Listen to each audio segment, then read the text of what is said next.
Comprendre le Coran et l'Islam. Le Coran par la théorie des codes, selon Jean-Jacques Walter. À la fin de la dernière vidéo présentant l'histoire réelle du Coran, invitation avait été faite à vos questions, que vous pouvez envoyer directement à l'adresse électronique, comprendre le Coran en un mot, @laposte.net. Toute question requiert une réponse. C'est ainsi qu'est apparue cette question. Comment interpréter l'analyse du Coran par la théorie des codes, réalisée par Jean-Jacques Walter? Pour comprendre la nature de la question, nous allons successivement utiliser la présentation du livre et de la technique utilisée par son éditeur. Extraire des extraits du résumé qu'en a fait Jérôme Bondu, directeur de la société de conseil interligéré.fr, spécialisée en veille, intelligence économique et réputation. Voir des commentaires de son auteur, Jean-Jacques Walter, docteur en islamologie de l'Université de Toulouse. Cela nous permettra enfin de comprendre l'adéquation avec l'histoire recréée, les points communs et les divergences, la possibilité d'utiliser cette technique pour le Coran, et enfin la réalisation pratique et scientifique de ce travail. La théorie des codes appliqués au Coran, selon son éditeur, et remarque. Les mathématiques sont un outil permettant d'analyser des textes. Elles y concourent bien davantage que par de simples études statistiques de mots ou de suites de mots, qui mettent en lumière les thématiques présentes dans le texte mais ne parviennent pas à définir des caractéristiques stylistiques rigoureusement propres à tel auteur, et cela d'autant moins que son style littéraire ou ses préoccupations peuvent évoluer. La théorie des codes, qui peut s'appliquer au texte écrit comme au séquençage du génome humain, va beaucoup plus loin en effet. Sous sa forme d'analyse des données textuelles, elle a permis de montrer qu'une pièce mineure de Shakespeare, dont l'authenticité était discutée du fait des différences de style par rapport à ses autres œuvres, était bien de lui. Chaque auteur présente une signature stylistique dont il n'a pas conscience et qui ne change que très peu. L'outil mathématique va parvenir à la mettre en lumière en comparant des ensembles textuels par groupe de 500 caractères, au minimum, en fonction de n hypothèses à vérifier, ce qui génère des calculs à n dimensions. Ces opérations peuvent occuper un ordinateur durant des heures, mais les résultats sont probants. Un auteur pourra être identifié avec une certitude qui peut dépasser 999 999 chances sur 1 million. L'un des atouts du livre est de présenter les résultats de manière systématique, sobre et ramassée, notamment en recourant à la représentation suggestive des nuages de résultats, comme le font les mathématiciens. Passionné de mathématiques et familier du Proche-Orient depuis plus de 40 ans, Jean-Jacques Walter a bénéficié du concours d'un spécialiste, et ce livre découle du doctorat en islamologie qu'il a soutenu en décembre 2013 à l'Institut catholique de Toulouse, en présence d'éminents mathématiciens. L'énorme défi de la recherche consistait à optimiser l'outil d'analyse mathématique aux caractéristiques du texte coranique qui, chacun le sait, compte 114 sourates de longueur extrêmement inégale, et dont les plus longues paraissent rarement faites d'une seule pièce. Le regroupement par thème permit déjà de mieux classifier le matériel textuel en 26 ensembles consistants. L'outil mathématique ne peut pas fonctionner sur un ensemble inférieur à 1000 caractères, les plus petites sourates en ont beaucoup moins. À partir de là, l'analyse des données a permis de mettre en lumière 19 signatures correspondant à 9 auteurs uniques et à 10 auteurs multiples. Au terme des calculs, il apparaît qu'au minimum 30 auteurs ont œuvré au texte coranique tel qu'il se présente aujourd'hui, mais mathématiquement moins de 100, le chiffre le plus probable selon une courbe de Gauss étant celui de 50. Et, bien sûr, ces auteurs s'étalent sur de nombreuses années. Ces résultats n'ont pas vraiment surpris le chercheur chiite qui participait au jury. Il va falloir du temps à l'ensemble des chercheurs pour assimiler cette approche qui renouvelle complètement l'exégèse coranique. Une petite synthèse communiquée en 2012 permettait d'esquisser un tableau, par nature incomplet, de versets coraniques suspectés de comporter ou de constituer une manipulation. Leur nombre s'élevait alors à 46 et il s'agissait presque toujours d'interpolation. Rien ne permettait d'affirmer que chaque altération apportée correspondait à un auteur différent. Seule une différence évidente d'époque l'assurerait. L'analyse des données textuelles élargit cette question. L'histoire du texte coranique est certainement plus complexe que celle de simples interpolations successives, et de quelques soustractions. On est amené par exemple à poser l'hypothèse de l'intervention, à un moment donné au moins, d'une commission de scribes produisant du texte coranique. Prenons un exemple simple de ce qu'apporte l'analyse statistique textuelle. Selon la légende islamique, Mahomet aurait émis ses sourates dans le contexte paisible de la Mecque, puis d'autres beaucoup plus guerrières à Médine. On aurait donc deux gros ensembles de sourates, supposés présenter des différences identifiables. Or, quels que soient les outils de comparaison utilisés, ou composantes stylistiques assurées, aucune différence stylistique n'apparaît globalement. Déjà, à une lecture attentive et libre des interprétations islamiques, cette répartition apparaissait clairement arbitraire. C'est démontré aujourd'hui mathématiquement. La répartition du Coran en sourates mécoises et médinoises est sans valeur. Elle a été inventée en vue d'accommoder la lecture du Coran aux récits légendaires sur Mahomet. L'un des intérêts de l'outil mathématique appliqué aux données textuelles, c'est qu'on peut le faire tourner avec de nouvelles requêtes, en vue d'affiner et de préciser sans cesse les résultats. Par exemple, on peut refaire les calculs en enlevant du texte coranique tel groupe de petites interpolations identifiées grâce à l'analyse historico-critique, et voir si le nombre global de signatures stylistiques différentes en serait affecté. Remarque. L'exemple de Shakespeare, comparé au Coran, est particulièrement trompeur. Il permet de comprendre cet aspect de la recherche, mais il ne tient pas compte de deux faits essentiels que nous avons pu découvrir concernant la liberté stylistique des auteurs des sourates. Il s'agissait à cette époque d'une langue très jeune, pour laquelle il n'existait aucune littérature. Dès lors, l'imagination stylistique était réduite à sa plus simple expression. Dès le début de l'usurpation par les dictateurs, soit l'imposition de leur propre texte aux judéo-nazaréens, il y avait un besoin impérieux de copier le style, et ainsi d'empêcher que tout un chacun puisse distinguer les textes provenant des uns et des autres. C'est ainsi que l'usurpation a partiellement fonctionné. Ce n'est dès lors pas par rapport aux écrivains, journalistes ou dramaturges qu'il faut faire des statistiques, mais par rapport à leurs nègres. Comme nos imitateurs, il y en a des bons et des mauvais. La distinction des auteurs de ces versets de par les styles est donc bien plus difficile et incertaine que pour tout autre écrit. Cette présentation n'explique en réalité qu'une partie du travail réalisé. Une direction concerne le nombre de mains ayant utilisé la calame pour participer à l'écriture du Coran, l'autre direction concerne la datation des différentes sourates, par interpolation avec les événements connus et datés. Un verset ne peut concerner qu'un événement qui a eu lieu. Nous avons vu l'exemple soulevé par Guillaume dit, une sourate étant censée avoir été écrite avant 622 et reprenant un texte écrit avec certitude en 629 ou 630. Nous entrevoyons ici une source d'erreur majeure. Quasiment les seuls événements disponibles étaient ceux dictés par la tradition musulmane. Il s'agit dès lors, comme nous avons pu le constater, de donner des températures avec un thermomètre cassé. Nous pouvons déjà citer ici un exemple d'erreur. Il est connu que les « dits » du Coran sont des ajouts ultérieurs, faisant dire à Dieu ce qu'il voulait entendre des hommes, ou inversant la nature du locuteur entre l'homme et Dieu. Ceci était devenu indispensable pour garder une cohérence au texte, après l'invention du Coran venant de Dieu, au départ de prières adressées par l'homme à Dieu. Que des ajouts soient réalité est probable. En fonction des affirmations historiques concernant les califes que nous a laissé la tradition musulmane, Jean-Jacques Walter les date toutes de 833 au plus tôt, soit du règne du successeur d'Al-Mamoun. L'erreur est que ce sont tous ces versets qui ont aveuglement été datés de 833, même les versets mécois ou endogènes. Il est rigoureusement impossible que les judéo-nazaréens aient émis le moindre verset après 747, puisqu'ils avaient disparu en plein désert. Nous sommes incapables d'affirmer comment ces « dits » étaient prononcés, et s'ils étaient prononcés. Il semble plutôt qu'ils servaient de ponctuation lors des cérémonies, signifiant un jeu de rôle, ou un autre lecteur qui répliquait au premier. Les « dits » signifiaient dès lors « changement de lecteur » et n'étaient jamais lus. Une telle datation devient dès lors hors propos. Une autre remarque concerne l'affirmation que la répartition du Coran en sourates mécoises et médinoises est sans valeur. Ceci est parfaitement exact, par rapport à la tradition musulmane à laquelle cette étude est de fait inféodée, comme aujourd'hui tous les écrits concernant l'islam. Au contraire, cette distinction est capitale pour comprendre réellement le Coran. Encore faut-il avoir compris sur quoi cette distinction a été fondée. L'auteur a dès lors tout faux sur la raison de sa création qu'il suppute sans pouvoir justifier. Mais il a encore plus faux en affirmant que des sourates mécoises et médinoises avaient le même auteur. Il s'agissait de deux adversaires féroces, qui pouvaient avoir le même langage. Ou cela signifierait-il que certains d'entre eux aient été tellement corrompus qu'ils soient passés à l'ennemi? Cela valait-il la peine de risquer de brûler en enfer jusqu'à la fin des temps?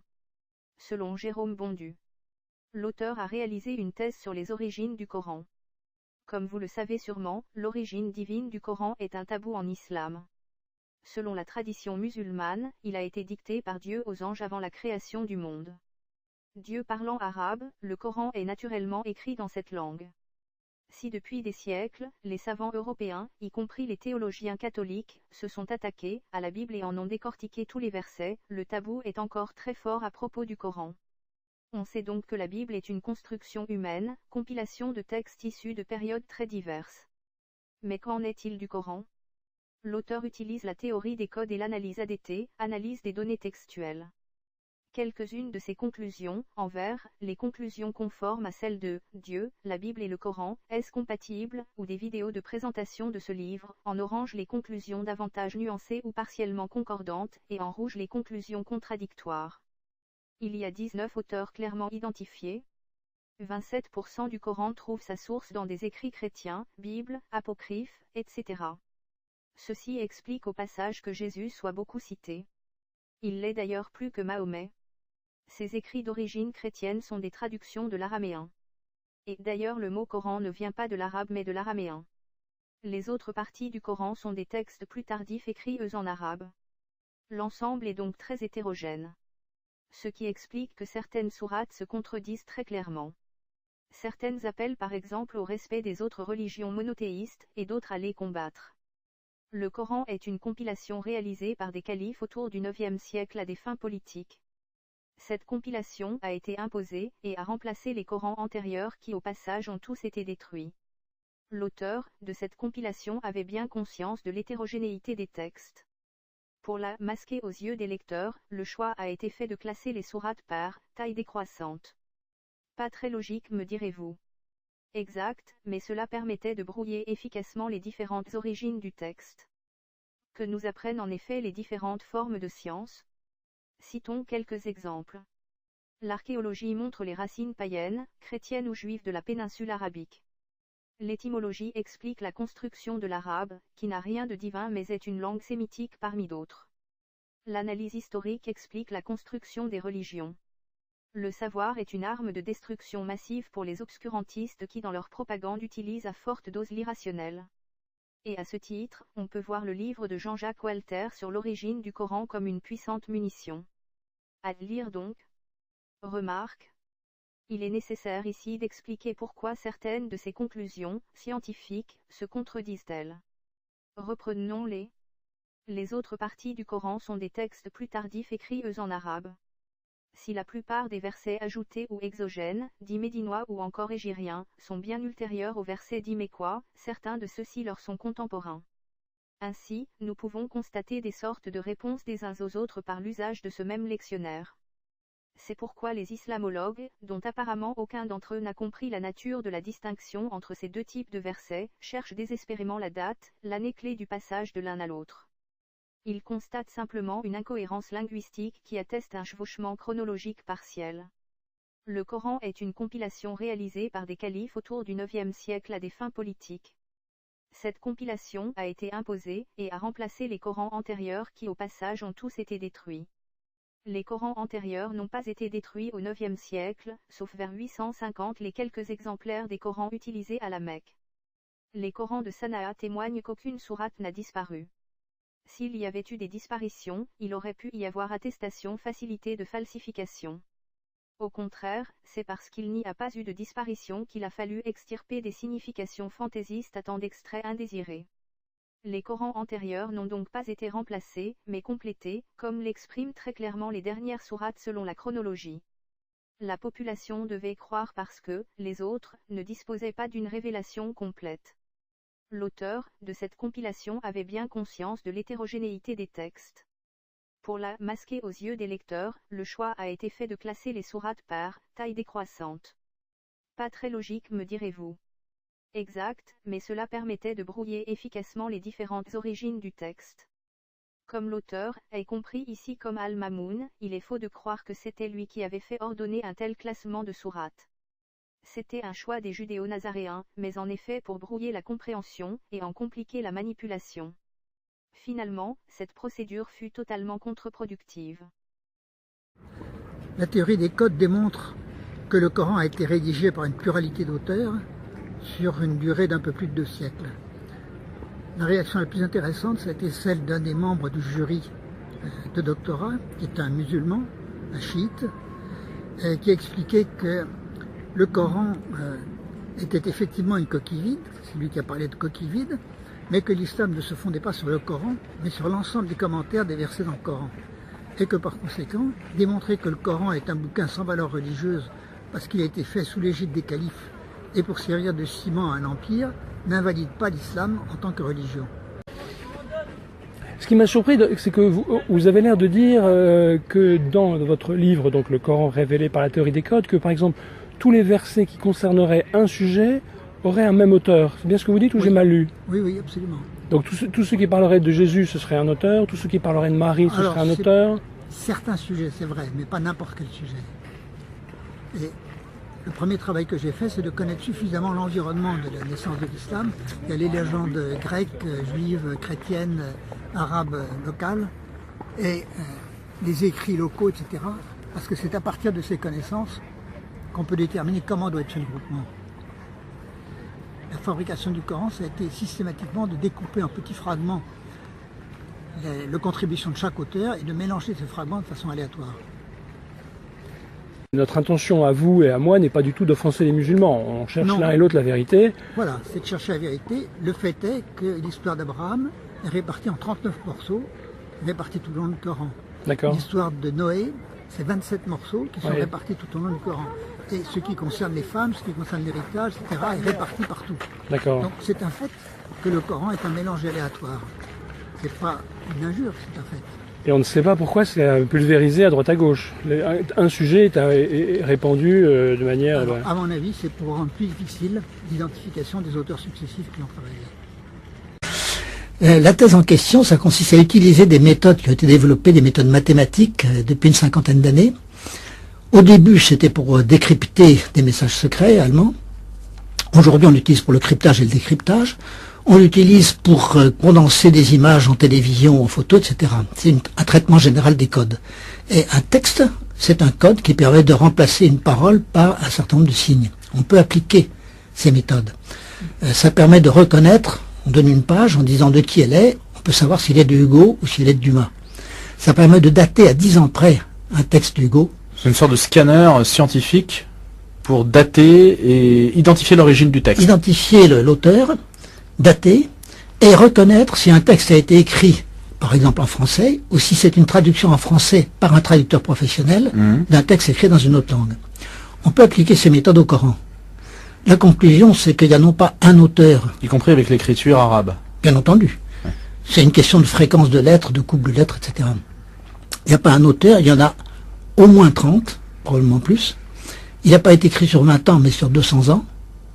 Et un quart environ est une traduction de textes araméens antérieurs à l'islam. Ce qui signifie... Mais ça, c'est certifié oui, aujourd'hui. Oui.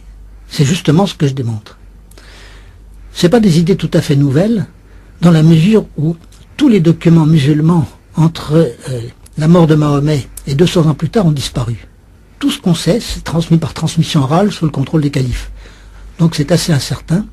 Et c'est d'autant plus étrange et suspect que dans la même région du monde et sur la même période, les textes qui étaient dans une autre langue que l'arabe, les textes en grec, en latin, en géorgien, en araméen, etc., n'ont pas disparu. Donc il y a une disparition spécifique de tout ce qui racontait ce qui s'est vraiment passé dans l'islam. Et on ne sait pas pourquoi. Alors, on prétend que ce sont les aléas de la guerre, mais pourquoi est-ce que les aléas de la guerre ont porté sur les textes arabes, qui étaient beaucoup plus nombreux que sur les textes en araméen, en hébreu, en copte, etc. Pas de réponse. Pas de réponse. En fait, je pense que le Coran a été créé en 200 ans par approximation successive, sous l'égide des califes, pour servir d'armature à un système qui est, comme le disent les musulmans eux-mêmes, une société, un État et une religion. La religion intervient comme justification de la société et de l'État. Mais évidemment, si vous dites cela, c'est une bombe, puisque ça veut dire que ce n'est pas la parole incréée de bien entendu d'Allah. Mais ça veut dire aussi que qu'un certain nombre de scientifiques disent depuis maintenant 80 ans, quelquefois plus, c'est pas nouveau. Ce qui est nouveau, c'est la preuve. Avant, on n'avait pas la preuve. On avait des preuves qui étaient moins formelles. Remarque. Tous les versets qui concerneraient certains sujets auraient un même auteur. Constat étrange. En effet, comme le Coran aurait été écrit sur une période de 2 siècles, et que nombre de sujets auraient été abrogés ou ont vu leur compréhension évoluer au cours de ces 2 siècles, comment un seul auteur aurait-il pu pérorer sur un sujet unique en évolution? Ne s'agit-il pas dès lors d'une contradiction interne à cette recherche? Plus prosaïquement, n'y a-t-il pas erreur de programmation de l'ordinateur? Quoi qu'il en soit, une telle affirmation est totalement contredite par l'analyse historico-critique de « Comprendre le Coran et l'Islam ». Les problématiques du voile ou du vin en sont les parfaits exemples. La fabrication du Coran a été de découper systématiquement en petits fragments les contributions de chaque auteur du texte coranique et de les mélanger de façon aléatoire. N'importe quel ordre. Nous comprenons de ceci que la dispersion des versets était complètement aléatoire. Là aussi, la tradition musulmane, en déformant le sens des versets, empêche de percevoir l'unité des sourates. L'étude nous a démontré que, remises dans leur contexte historique réel, quasiment chacune de celles-ci était l'expression des judéo-nazaréens ou des scribes des califes à un moment précis et avec des objectifs clairs. Ce constat est donc balayé par la soustraction de la tradition musulmane. Conclusion. Nous constatons qu'une bonne partie des conclusions de M. Walter rejoignent totalement l'histoire telle qu'elle a été recréée, visible sur « Comprendre les Corans ». La création d'une dictature est l'objectif poursuivi par les califes, le Coran n'étant qu'un prétexte divin fallacieux. Quant aux modalités historiques, elles sont bien divergentes. Et pourtant, les moyens d'arriver à ces conclusions sont totalement différents entre ces 2 méthodes, basées sur 2 sciences que rien ne relie, les mathématiques et l'archéologie. Si l'on change un seul mot à une phrase, le programme informatique ne voit pas qu'il y a un autre auteur, car le style est inchangé. De même, si un auteur recopie un ancien verset, il attribue, par cette méthode, la composition à l'auteur initial. Visiblement, la quantité minimale de mots nécessaire à l'analyse est de fait inappropriée au Coran. La structure par plagiat stylistique induit l'analyste en erreur. La probabilité d'erreur de 1 pour 1 million est totalement hors propos pour le Coran. La preuve est que des erreurs ont été soulignées, comme en attribuant des versets endogènes et exogènes au même auteur, ce qui, nous l'avons vu, est aberrant. Cette technique est donc peu appropriée au Coran, mais elle reste malgré tout intéressante. M. Walter commet cependant une erreur fondamentale en critiquant le Coran d'une telle manière. Prenons une image pour mieux comprendre cette erreur. 2 amis sont dans une pièce noire. Soudain, ils entendent « miaou ». L'un dit à l'autre, un chat noir vient de rentrer. Ils allument la lumière et découvrent un chat tigré. Qui est coupable de l'erreur? Le chat? Le commentateur. Le Coran n'affirme nulle part qu'il a été écrit en 22 ans, qu'il a été pensé de A à Z en arabe, que l'hégire de Mahomet est l'élément qui sépare versets mécois et médinois. Dès lors, pourquoi lui reprocher de telles affirmations fausses? M. Walter fait un amalgame Coran, tradition musulmane, et constate que ce duo est incohérent ou contradictoire. Il semble tout simplement ne pas poser les bonnes questions. Le seul reproche possible au Coran est la mauvaise foi des auteurs des versets dits médinois, alors que les auteurs du lectionnaire ont compris qu'ils s'étaient trompés de bonne foi. La tradition musulmane est, elle, 100% fallacieuse et sa description du Coran a été réalisée sous une mauvaise foi diabolique. Nous étions aussi arrivés à cette conclusion, par la compréhension d'autres découvertes scientifiques et par la logique. Comme l'analyse par les codes concerne de fait la description du Coran faite par la tradition musulmane, l'histoire sur laquelle elle s'est basée est totalement fausse. Si le but était de prouver que le Coran était un livre faux, l'objectif n'est pas atteint. Par contre, si le but était de prouver que l'islam était une fausse religion, son objectif est atteint, car l'islam est avant tout l'ensemble des commentaires du Coran. Sachant cela, il aurait été capable de rétorquer sa propre remarque aux membres chiites de son jury, Mohammad Ali Amir Mouadzi, soit que c'étaient les commentaires qui étaient faux, et donc l'islam. Pourrait-on refaire cette étude au départ de l'islam tel que nous l'avons découvert? Cette recherche historico-critique est de fait partiellement analogue à ce travail sur les codes, soit faire le lien entre l'histoire réelle et le texte coranique, sans en utiliser certains moyens, l'informatique n'ayant été utilisée que pour la recherche. Que pourrait-elle démontrer? Des parallèles pourraient-ils être établis entre des sourates de la même époque, car de nombreuses sourates ont ainsi été datées. Le nombre total d'auteurs du Coran pourrait-il être revu, une fois ces erreurs comprises et corrigées? Il est peu vraisemblable que ce nombre soit revu à la baisse, car nous avons vu que des textes assurément d'auteurs différents avaient été considérés comme d'un auteur unique.